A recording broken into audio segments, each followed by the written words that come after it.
Well, hello and welcome to a morning conversation with Dr. Childress. I have my coffee here this morning and was just starting in my day, my daily task. Get Mr. Pippin taken care of and open up my computer, do my emails, and kind of start to organize my day.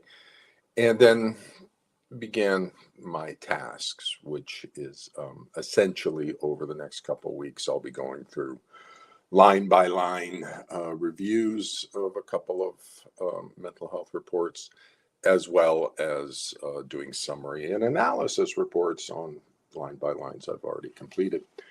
And so I'll be immersed into the world of forensic psychology for a while. And one of the aspects of that when I'm involved in the matter is so I'm not only doing a line by line review of the, let's say, the forensic custody evaluation, or then generating, you know, catalog of concerns and a summary and analysis report on the custody evaluation, let's say. And not only am I doing that, I'm working with the attorneys on cross-examining the forensic custody evaluator about that report, which is one of the values of the line by line, is that it goes through and gives the attorney exactly where in the report there's problematic issues, and then it's the summary report kind of is what goes into the court describing what those issues are. And if the court cares, it can go back and look at the line by line and see exactly why those areas are of concern. And then you have the catalog of concerns, which is sort of a summary of all the different concerns that were generated from that particular custody evaluation.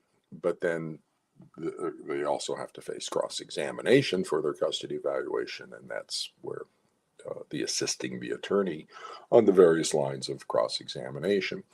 And there's standard lines related to that. One of them is when they don't provide a diagnosis, that's going to get them in trouble. And there's a line of questions about, would you diagnose schizophrenia and tell the court? Would you diagnose child abuse if it was present and tell the court? Well, I see you have no diagnosis of child abuse, so obviously you're saying that's not present. And that's not even a possibility. Otherwise, you would have put it as a rule out, right? So the fact that you don't even consider it or discuss it is indicating to the court that you don't think it's a possibility that it's even there. Well, it's possible. Well, then why didn't you diagnose it or discuss it or do anything? Where's your risk assessment for the spousal abuse or this child abuse? Nowhere to be seen. There's a principle in psychology, clinical psychology, on documentation. I first learned working in the hospital settings. Okay, so I'm a psych aide in a psychiatric hospital, and it's about documentation in the chart.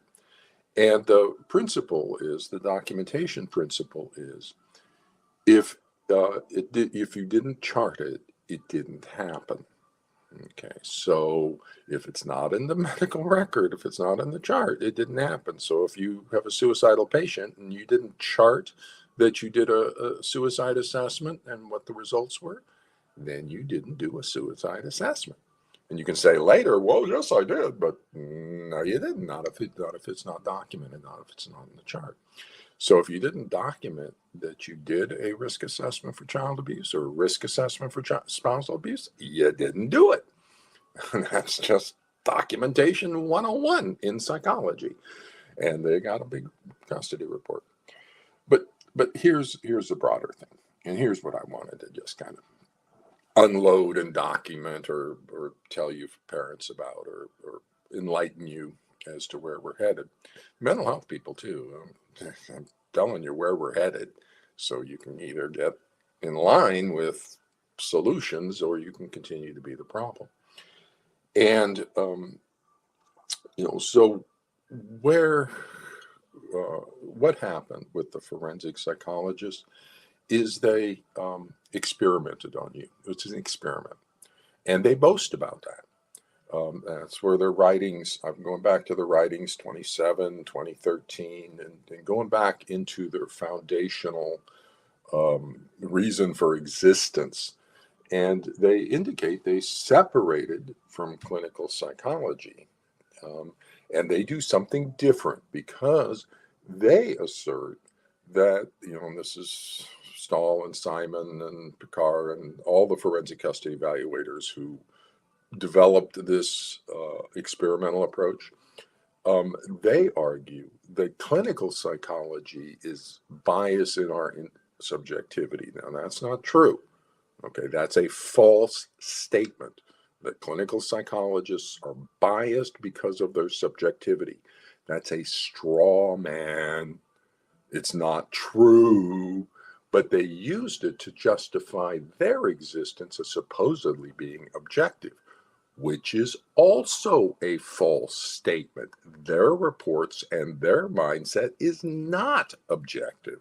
And so both aspects of that justification for their existence as a separate field are false.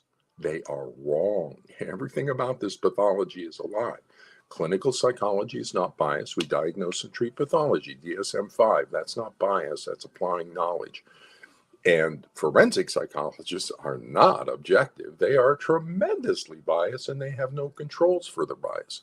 Over in clinical psychology, we have two controls. One, we apply the established knowledge like the DSM-5 so we don't go off making random opinions.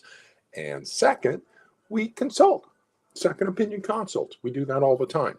Forensic psychology doesn't apply knowledge. They don't apply the DSM-5. They don't apply attachment and family systems, nothing, but not even the DSM-5 to come up with a diagnosis. So they apply no knowledge that would limit their bias. And they just allow themselves to just make stuff up. They don't apply any of the established knowledge from attachment or anything else in terms of their bases for their professional judgments, which is in violation of 2.04 of the APA Ethics Code. So I document that in my reviews using the checklist of applied knowledge. I go through, did you apply knowledge? No, you didn't. Violation of 2.04. Do you even know the knowledge? Let's look at your VITA, 2.01. So I've reviewed all their VITAs too, so if you're a forensic custody evaluator and I'm reviewing your report, I'm going to review your VITA and see if you meet criteria for or are compliant with standard 2.01, boundaries of competence. Attachment, family systems, child abuse and complex trauma, factitious disorders, personality disorders. So you've got a lot to cover there in terms of your competence as demonstrated by your background, education, training, and experience, your VITA. So, what they did was they developed a quasi-judicial role for psychologists, for doctors. Now, that doesn't exist anywhere.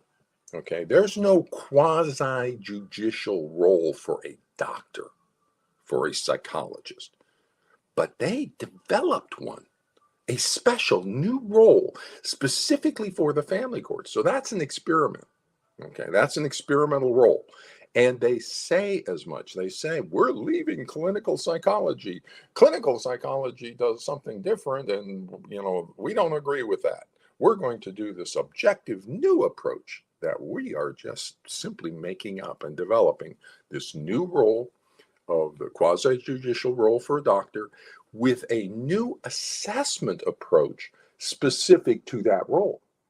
Because forensic custody evaluation, you don't find custody evaluations in schools or, in general public or anywhere. It's a very specific assessment for the family courts that they also just made up.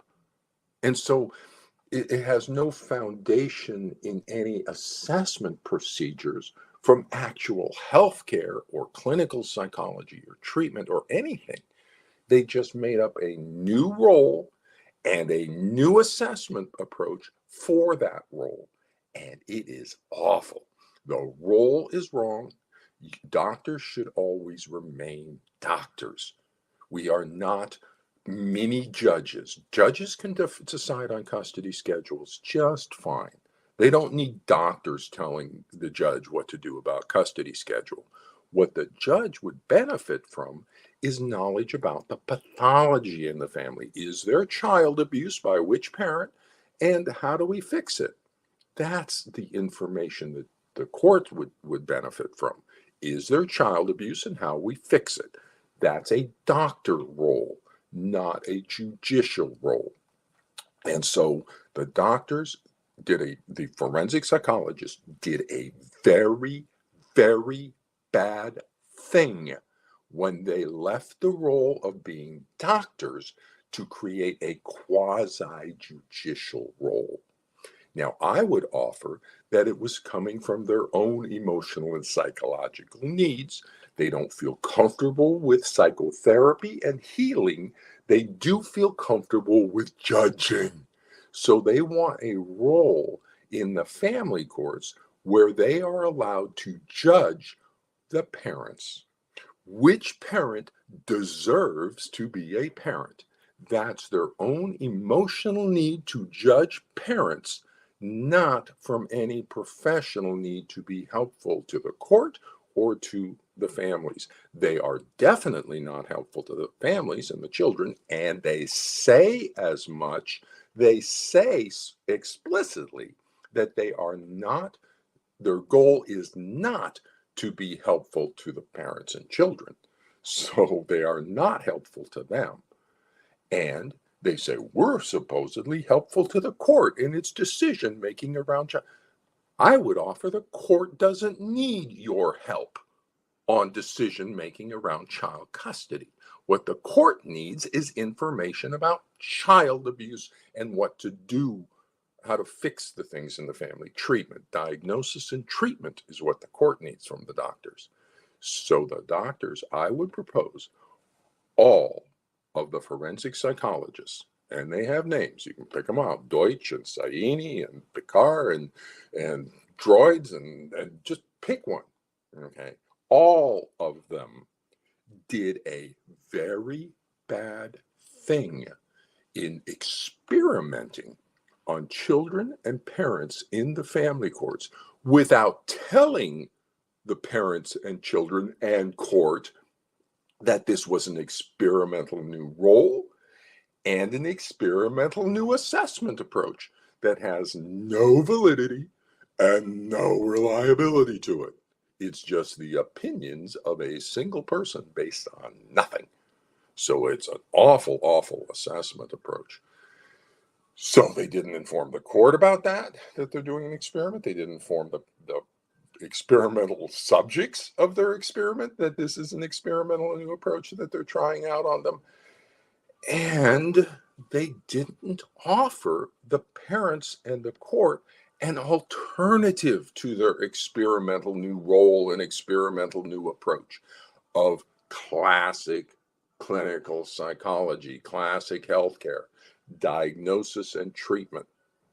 That's what doctors always do, diagnosis and treatment. So if they are going to come up with an experimental new role and approach, they should compare the two, present both of those options to the court and to families and say, which one do you want? A clinical diagnostic assessment or a forensic custody evaluation? This new experimental approach. We are better than they are, and we are going, but it's your choice which you want to do. And then people could have made their choices and they would have chosen the clinical diagnostic assessment because they're cheaper and they come back with better information and it's more solid and it's valid and it's all, they would have chosen that. But they weren't given that choice. They were given only a forensic custody evaluation choice. That's what all the courts do. They just pop it out to a forensic custody evaluation. And the courts and the parents are not given a choice of clinical diagnostic assessment. So that's what I'm doing. I'm bringing back that choice to the court because that's what needs to happen. We need a diagnostic clinical assessment for child abuse one way or the other. So we need to get that back. But here's what the final piece of where I just wanted to sort of check in and vent a little bit with parents today. Because right now, Now, we are in a period of time of conflict of interest issues where these forensic psychologists who are currently in positions of authority are intentionally disabling the mental health system response of diagnosis and treatment for the pathology for their own financial and career status goals.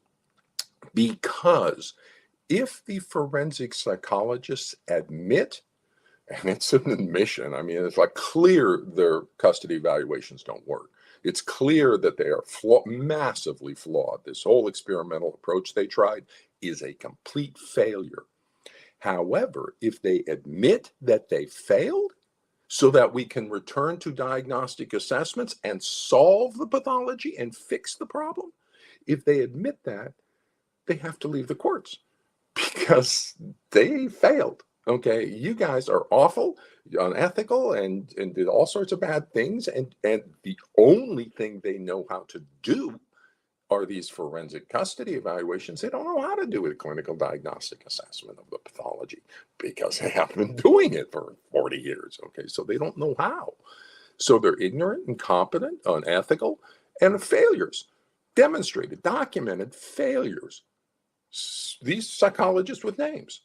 So go away.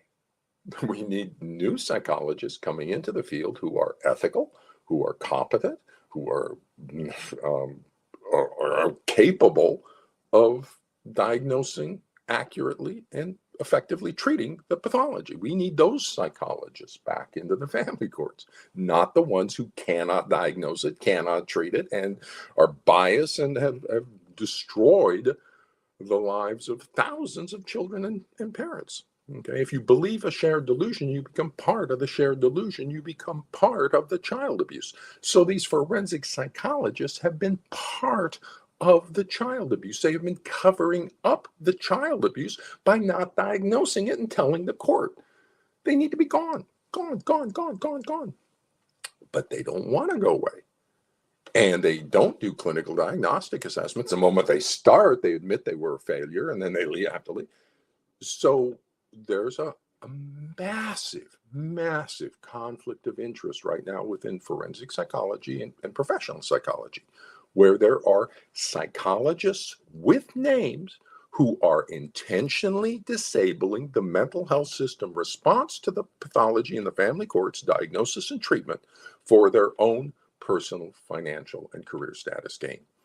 Forensic custody evaluations are a failed experiment. New York Blue Ribbon Commission, independent evaluation. I read these things all the time. They are a failed experiment. There is no quasi-judicial role for a doctor. Judges decide on custody.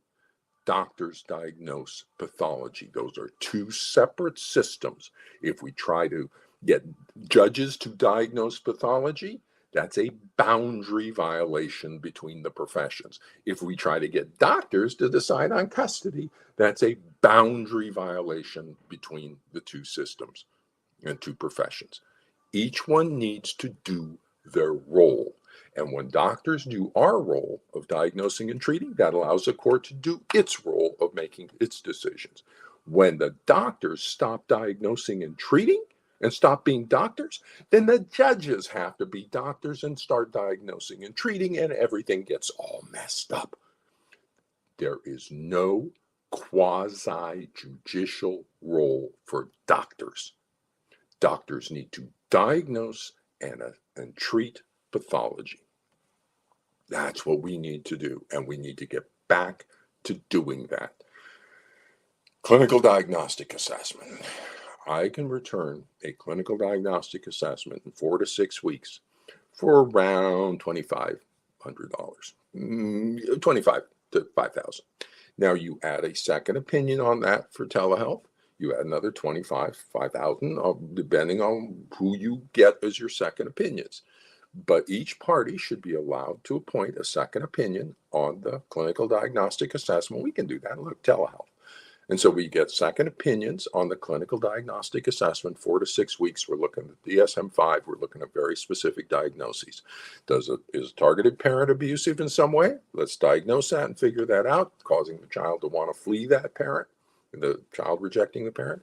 Or do we have a persecutory delusion, factitious attachment pathology, child psychological abuse by a narcissistic borderline dark parent? That's your differential diagnosis. We're going in, we're going to take a look at that, give the court information about that, and recommendations for what to do. That's our role as doctors, diagnosis and treatment. The court can then make its decisions about what the custody schedules should be and those sorts of things. So with that, I'm going to head back to my daily work. Going into the weekend, I like weekends because I get more work done. So I just wanted to come on and just sort of vent and touch base. And I could be writing on Facebook stuff, but it takes too long to write this as opposed to just kind of sharing it and out there. So I figured I'd hop on Facebook Live because I can to just kind of clue everybody in as to where we're headed. We're headed back to established healthcare and back to sanity. Doctors back to the proper role of doctors, diagnosis and treatment. And then we apply established knowledge. Start with the DSM-5. And it's a differential diagnosis, child abuse on one side, because we got a child who's trying to get away from a parent, trying to flee a parent. Let's look at child abuse. That's your first rule out. Child abuse by that parent, causing the child to reject that parent, want to flee that parent. So that's the possible one. If it's not, if there's no child abuse causing, then it's a false, factitious attachment pathology. And then we're looking at a shared persecutory delusion and the narcissistic dark personality manipulating the court and things for secondary gain. So easy peasy. So let's get a diagnostic assessment. And if it's something different, we'll diagnose that. There's autism involved or something, whatever it is. Let's identify what the problem is, diagnosis, and let's fix it, treatment. So with that, let me say goodbye to everybody, and I'll talk to you on Sunday.